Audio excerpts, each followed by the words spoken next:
আজি মই আপোনালোকৰ সন্মুখত আহিছোঁ এটা উদ্দেশ্য লৈ, যিটো আমাৰ আজিৰ যুৱা প্ৰজন্ম ইউথ যিসকল থাকে, আজি আমাৰ ইউথ যদি সাকসেস হয় আমি সাকসেস, ইউথ আগবাঢ়ে আমি আগবাঢ়িম, youth failure means we are failure. এইটোৰ কাৰণে আজি মেট্ৰিকৰ ৰিজাল্ট আহিছে, ওভাৰঅল যি আমাৰ ল'ৰা ছোৱালীবিলাক পাছ হৈছে, ডিষ্টিংশ্যন মাৰ্কছ আনিছে, ষ্টাৰ মাৰ্কছ আনিছে, মই আন্তৰিক মোৰ আজমল ফাউণ্ডেশ্যনৰ পৰা, মোৰ আজমল ফেমিলিৰ পৰা আৰু মই আজমল ছুপাৰ বডিৰ পৰা এক ছাত্ৰ ছাত্ৰীক মই ধন্যবাদ দি আছোঁ আৰু দিবই লাগিব। এনেকুৱা কাম কৰিছে, পাৰফৰ্মেঞ্চ কৰিছে, কিন্তু একেলগে এইসকলক গাৰ্জিয়ানসকলক দিম, টিচাৰসকলক দিম, ফেকাল্টিজ চবক মই ধন্যবাদ দি আছোঁ। আপোনালোকৰ মেহনতে এই দিনটো আনিছে যে আজি আমি ইমান ভাল এটা দিন দেখিছোঁ।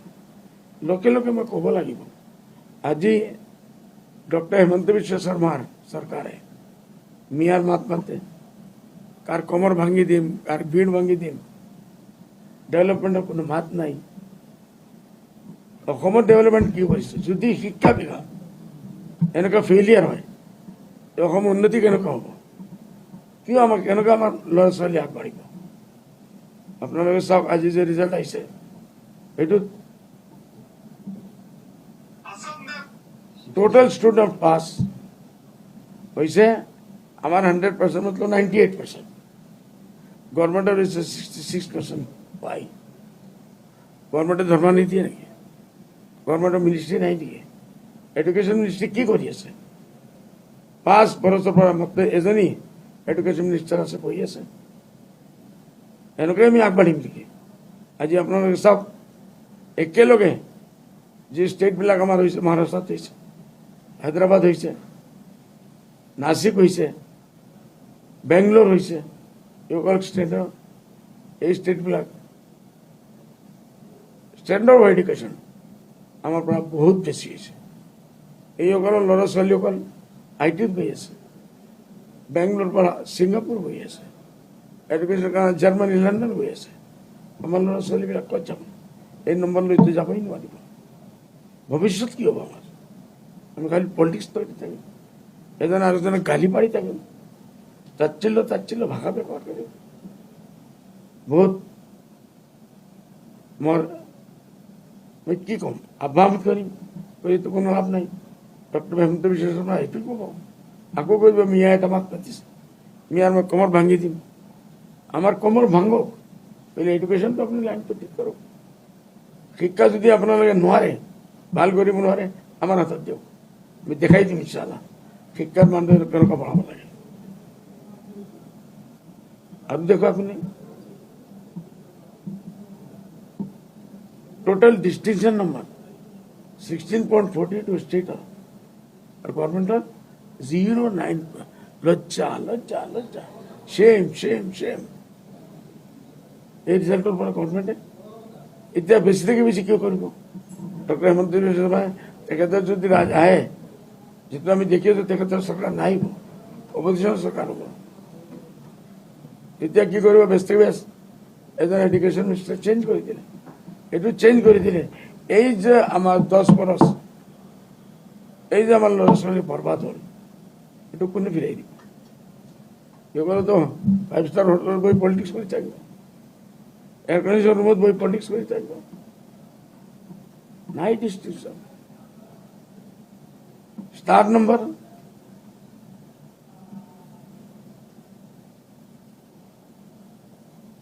কোনটা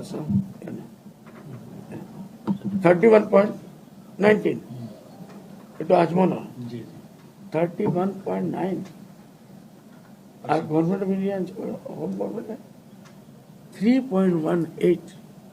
লজ্জা লাগিব লাগে, ডিপার্টমেন্টক লজ্জা লাগিব লাগে, এডুকেশন মিনিস্টার লজ্জা লাগিব লাগে, doctor Himanta Biswa Sarma as a chief minister তেখেতক লজ্জা লাগিব লাগে।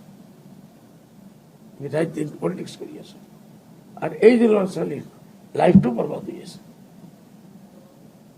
লাইফটো বৰবাদ হৈ আছে। যদি নোৱাৰে গভর্নমেন্টে প্রাইভেট ইনস্টিটিউট মাতক, বিভিন্ন জায়গাত PPP মডেল চলি আছে, কামিয়াব হৈ আছে, আপুনিও দিয়ক। তাৰপিছত ফাৰ্ষ্ট ডিভিজন আমাৰ আজমলত 70.6 ফাৰ্ষ্ট ডিভিজন, আৰু গভৰ্ণমেণ্ট হৈছে কিমান 19.20%, 50% ডিফাৰেঞ্চ। এই ল'ৰা ছোৱালীবিলাক কেনেকুৱা বাহিৰত যাব, কেনেকুৱা হায়াৰ ছেকেণ্ডেৰী বাহিৰত কৰিব, শিক্ষা লাভ কৰিব। কিন্তু ইয়াতে এই ল'ৰা ছোৱালীক আমি কোমৰ ভাঙি আছো। আপুনি কোমৰ ভাঙাত মুছলমানৰ মিয়াৰ কোমৰ ভাঙা ব্যস্ত, আৰু আপোনাৰ নিজৰ ষ্টেটৰ ল'ৰা ছোৱালী কোমৰ আপুনি ভাঙি আছে ইন এডুকেশ্যন। মই এটাই কৰোঁ যে আপুনি পলিটিক্সৰ কৰোঁতে অলপ চিন্তা কৰক, পলিটিক্সত চিৰিয়াছ হওক। খালি পলিটিকেল প্ৰগ্ৰামত গৈ ডান্স কৰিলে তো নহ'ব না, কৰক। এইটো আপোনাৰ লাভ, এইটো আপোনাৰ ৰুচি, ইণ্টাৰেষ্ট, আপোনাৰ ডান্স কৰে কৰক, আমাৰ একো ক'ব লগা নাই। আৰু বেছি কৰি কৰক। কেলে আজি ৰিজাল্টটো আহিছে মাত্ৰ, মেট্ৰিকৰ আমি চুপ বহিব নোৱাৰোঁ। মই এজন দায়িত্বশীল ব্যক্তি হিচাপে মই কৈ আছোঁ, আৰু বেছি ক'ব লগা নাই। মোৰ নিজৰ লজ্জা লাগি আছে, কিন্তু মই মিনিষ্টাৰক জগৰীয়া কৰি আছোঁ আৰু কৰি থাকিম। আৰু অহা দিনত ইনশাআল্লাহ আল্লাহ দিয়ে যদি আমি ইনশাআল্লাহ এছেম্বলিত আহিছোঁ ইনশাআল্লাহ, এই টাইমত আপোনালোকে দেখিব। মোৰতো আশা আপোনালোকে এইবাৰ মিনিষ্ট্ৰী আনিবই নোৱাৰিব, আপোনালোক অফিচত থাকিব, তেতিয়া আমি দেখাই দিম এডুকেশ্যন কেনেকুৱা। Thank you. Okay bye. কি বুলি ভাবে যে চৰকাৰী যিটো এডুকেশ্যন শিক্ষা আছে এইটো কিয় তলফালে নামি গৈ আছে, কি বুলি ভাবে? চৰকাৰৰ এইটোৰ ওপৰত কোনো ইণ্টাৰেষ্টেই নাই, জিৰ' ইণ্টাৰেষ্ট। নিজৰ পলিটিক্স লৈ ঘূৰি আছে, কাক মাৰিব লাগে, কাক দাবা দিব লাগে, কাক কাটিব লাগে, মুছলমানক মিয়া ক'ব লাগে, বেইজ্জত কৰিব লাগে, তাচ্ছিল্য কৰিব লাগে, সেইটো লৈ কৰিছে। ডেভেলপমেণ্টৰ কোনো লাইন নাই। আদাৰ দেন এডুকেশ্যন আপুনি ডেভেলপমেণ্ট কেনেকুৱা কৰিব? ডেভেলপমেন্টের नंबर 1 ए फॉर्मूला जो है education, education education education and education, यार জিরো। এটা বড় দুঃখের কথা। পলিটিক্স করুক, কিন্তু আমার নজওয়ান প্রজন্মক লাইফটো বরবাদ মত করুক, এটা আপনার হক নাই। জি বলো।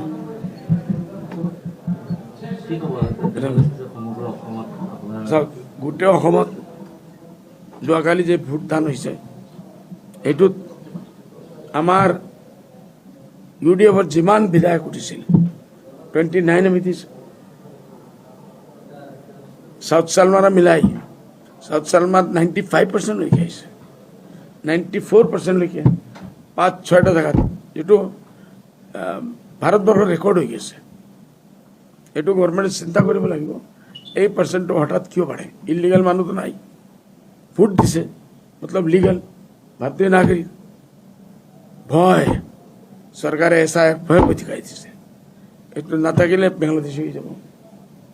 মানুহ য'ৰ পৰা পাৰে গোটেই ভাৰতৰ পৰা মজদুৰি কৰনেৱালা, ঠেলা চলানেৱালা, পাহাৰ কাটনেৱালা সব কামটা মিলি লোকচান কৰিও ভোট দিয়াত আহিছে আৰু ভোটদান দিছে। মই এইটোৰ কাৰণে আমাৰ যিমান ভোটাৰসকল আছে, নৰ নাৰী হোক, আজি আমাৰ নজওয়ান ইউথে ভোট দিছে, 18 বছৰ যিসকলে আছে সকলে ভোট দিছে। এইটোৰ কাৰণে মোৰ এতিয়ালৈকে আশা আছে, আমি যোৱাবাৰ 16 জন জিকিছিলোঁ, এইবাৰো আমি এটলিষ্ট 16 জনৰ টাৰ্গেটটো আমি পূৰা কৰিম ইনশাআল্লাহ। এইটোৰ কাৰণে গোটেই অসমবাসী যিসকলে আমাৰ ভোটাৰ ৰাইজসকলে আমাৰ কেণ্ডিডেটসকলক ভোট দিছে, মই সকলক মোৰ আন্তৰিক ধন্যবাদ কৰি আছোঁ। আপোনালোকৰ বাবে এইসকলে ইমান কষ্ট কৰিছে, ইমান চেক্ৰিফাইচ কৰিছে। এটা ভোট দিয়া ইমান ধেমালিৰ কথা নহয়। 1 মাহ 1.5 মাহ টাইম যায়, পইচা লছ হয়, টাইম ক্ষতি হয়, আৰু বহুত কিছু ক্ষতি হয়। তাৰপিছতে এইটো ভুল নাই। এইটো কাৰণে মই আৰু একবাৰ আমাৰ ভোটাৰসকলক মই আন্তৰিক দিল কি গহৰাইছে আমি ধন্যবাদ দি আছোঁ যে আপুনি বহুত ডাঙৰ কাম কৰিছে। আপোনালোকৰ মেহনতে যিটো মোৰ আশা আছে যে কমচে কম 15-16টা প্লেন ইনশাআল্লাহ আমাৰ বিনা তেওঁ চৰকাৰ কৰিব নোৱাৰিব। এইটোৰ কাৰণে আৰু একবাৰ ধন্যবাদ। খোদা হাফিজ, আসসালামু আলাইকুম। স্যার আপনি এই ভাবে নাকি আজি যেহেতু গৌরব গগৈয়ে সংবাদমেল পাতি কৈছে 4 মেত বোলে বিরোধী সরকার হবলৈ গৈ আছে, আপনি ভাবে নাকি যে বিরোধী গৌরব গগৈৰ নেতৃত্বৰ সৰকাৰ হ'ব? চাওক, এইটো যিমান ডাঙৰ পাৰ্টি আছে চবেই ক'ব, পলিটিকেল পাৰ্টি আছে তো ক'বই লাগিব। আজি কি কৰিব বুলি আমি হাজিছোঁ। গগৈতো ক'ব নোৱাৰে, গগৈ হেমন্ত বিশ্ব শৰ্মাই ক'ব নোৱাৰে। এইটোৱে ক'ব লাগিব, পলিটিকেল ষ্টেণ্ড এইটোৱে ষ্টেটমেণ্ট যে আমি জিকি আছোঁ, আমাৰ চৰকাৰ আহিছে। আমি 10-15 সিট আলা আমি এইটো ক'ব নোৱাৰোঁ। আমি যি পাৰ্টি যি গঠবন্ধন সেকুলাৰ থাকিব, বিজেপিৰ আমি দিব নোৱাৰোঁ সাপোর্ট, আইডিওলজিক্যাল ডিফারেন্স। আমার যে কোনো পার্টি আদার দেন বিজেপি যদি গঠবন্ধন সরকার হওয়ার আশা থাকে, আমার 100% সাপোর্ট থাকিব। আর এই সরকারত আমি থাকার কারণে চেষ্টা করব। বিরোধীয়ে দেখে যে মানে যেতিয়া নির্বাচন হাৰি যায় তেতিয়া ভোট চুৰিৰ কথাটো উত্থাপন কৰে, আপুনি ভাবেনে এইবাৰ অসমত এনেধৰণৰ ঘটনা হয়তো ঘটিব পাৰে? সব বিৰোধী হিসাবে আমি যত 94% লৈকে ভোট পাইছোঁ, আৰু কি ক'ম বুলি 100% দিব লাগিব, এইটো আমি তো ক'ব নোৱাৰোঁ। এটলিষ্ট আমাৰ হিচাপে ফ্ৰী এণ্ড ফেয়াৰ ইলেকশ্যন হৈছে। ৰিজাল্ট হোৱাৰ পিছত যদি এনেকুৱা কিছু ওলায়, সেই টাইমত কি ৰিয়েকশ্যন আছে আমি দিম। যদি আমাৰ ইয়াত কোনো জেগাত চুৰি হৈছে, মই ক'ম, ৰিয়েকশ্যন দিম, ষ্ট্ৰং ৰিয়েকশ্যন দিম। কিন্তু এতিয়ালৈকে এইবুলি মানে তেনেকুৱা কোনো ধৰণৰ ঘটনা হোৱা নাই আৰু চুৰি মোৰ জানামতো এতিয়ালৈকে কোনো কমপ্লেইন অহা নাই। দুই এক জেগাত ছোট মোটো হৈছে, সৰু সৰু ইলেকশ্যন কমিশ্যনে এইটো কণ্ট্ৰল কৰিছে। কালিৰ পৰা এটা বস্তুৰ বিষয়ে চৰ্চা লাভ কৰিছে যে বাহিৰৰ কিছুমান ভোটাৰে আহি পেলাই ভোট দিয়াৰ চেষ্টা কৰিছে। বিশেষকৈ মীৰা বৰঠাকুৰে এগৰাকী মানুহ, বিহাৰৰ মানুহ আহি পেলাই হেৰি কৰিছে, বঙাইগাঁৱতো অনুৰোধ ঘটনা ঘটিছে। আপুনি ভাবে চলো, এইটো আমাৰ মহাৰাষ্ট্ৰত হৈছে, হাৰিয়ানাত হৈছে, সব বিৰোধীয়ে চিঞৰিছে যে ট্ৰেইন ভৰি ভৰি 1.5-2 মাহ আগৰ পৰা কিছু বিজেপিৰ ৱৰ্কাৰ আনি নামাৰিছে। খোলা খুলি ক'ব লাগিব। যদি কেউ কৈছে মীৰা ঠাকুৰে, খোলা খুলি কোৱা নাই, ক'ব লাগে। কিয় ভয় খাই দিছে? ধৰি দিছে না, ঠিক আছে, খোলা খুলি যে গাড়ী ট্ৰেইন ভৰি ভৰি, বাছ ভৰি ভৰি। আজি আপুনি কালি দিছে পুলিং ষ্টেচনৰ বাহিৰত যিমান গাড়ী আছে বিহাৰৰ গাড়ী, ভাই আমাৰ গাড়ী নাই। এইটোৰ মতলব হ'ল নকলি ভোটাৰ। কিন্তু আজিকালি এই চৰকাৰেই আনিছে, আৰু এই দিনৰ পৰা চৰকাৰ বিজেপি জিকি আছে যে 15 দিন 20 দিন কি এটা টাইম দিছে। যদি কোনো এজন মানুহ ষ্টেটত আহি ৰৈ পায়, তাৰ খালি ভোটাৰ কাৰ্ডৰ ওপৰত ভোট দি দিব পাৰে। আৰু আমাৰ ইয়াত কিমান আছে, হাজাৰো ডিষ্ট্ৰিক্ট আছে, এইটো নাই। মতলব বিজেপিয়ে নিজৰ ভোটটো বঢ়োৱাৰ কাৰণে য'ত য'ত বিজেপি লাগিছে আমি হাৰিম, তত তত এই মানুহবিলাকক লগাই দিছে। আৰু এই ফলছ ভোটিংটো বিজেপিয়ে কৰি আছে। কংগ্ৰেছৰ নিচিনা পাৰ্টি কোৰ্টত নাই, সুপ্ৰিম কোৰ্টত গৈ এইটো চেলেঞ্জ কৰিব লাগে। আমি সকলোৰে লগত থাকিম। অসমত ফলছ ভোটিং হৈছে বুলি ভাবে? হ'বই, নিশ্চয় হ'ব। কিয় আনিছে এই মানুহবিলাক? ইহঁততো বিহাৰৰ ভোটাৰ, আমাৰ ভোটাৰ নহয়।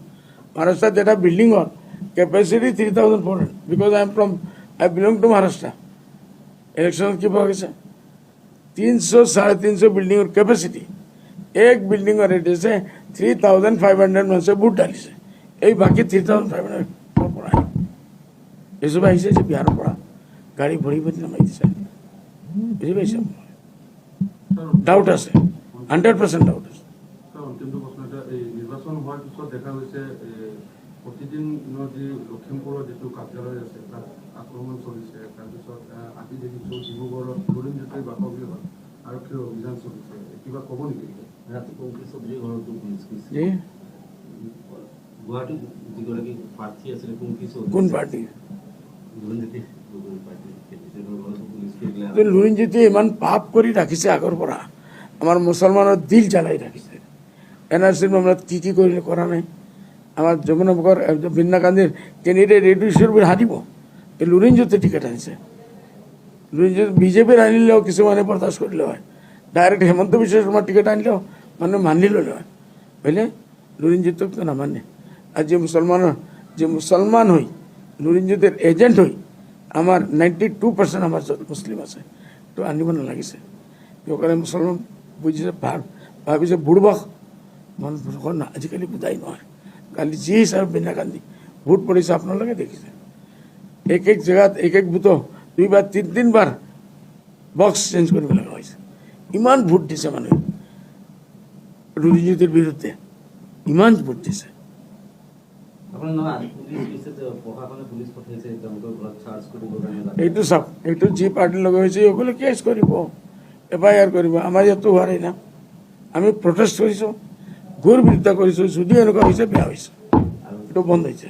আৰু ছেকেণ্ড কথাটো হৈছে যে কালি হিমন্তই প্ৰতিদিন পেপাৰৰ গোষ্ঠীৰ বিৰুদ্ধে মন্তব্য দিছিল যে এইবাৰ চাই ল'ম বুলি, কিন্তু কালি ৰাতিয়ে প্ৰতিদিনৰ অফিচ ভঙা হৈছে লখিমপুৰত। চাব, এইসব political stand doctor Himanta Biswa Sarma এজন ডাঙৰ তাকাতৰ মানুহ।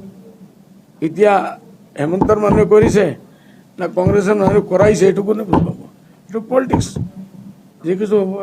সংবাদ মাধ্যমৰ ওপৰত যেনেকৈ আক্ৰমণ ধাৰাবাহিক, এইটো নিন্দনীয়, এইটো ঘোৰ বিৰোধিতা কৰিব লাগে, একদমেই কণ্ডম কৰিব লাগে। কোনো এজন সাংবাদিকৰ ওপৰত, এইটো বহুত ডাঙৰ কথা, প্ৰতিদিন এজন সাংবাদিকৰ ওপৰত যদি জাৰ্নেলিষ্টৰ ওপৰত কেউ হাত উঠায়, আমি গোটেই অসমে মিলি এইটো প্ৰতিবাদ কৰিব লাগে। আপুনি যদি এইবাৰ চৰকাৰত যদি থাকে, সাংবাদিকৰ নিৰাপত্তাৰ ক্ষেত্ৰৰ কাৰণে কিবা আপোনালোকৰ দাবী থাকিব?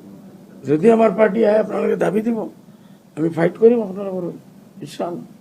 হয় নট এডুকেশ্যনৰ কাৰণে কৰিম আৰু ওভাৰঅল ডেভেলপমেণ্ট কাৰণে আমি কৰিম। Thank you. অ'কে ভাই।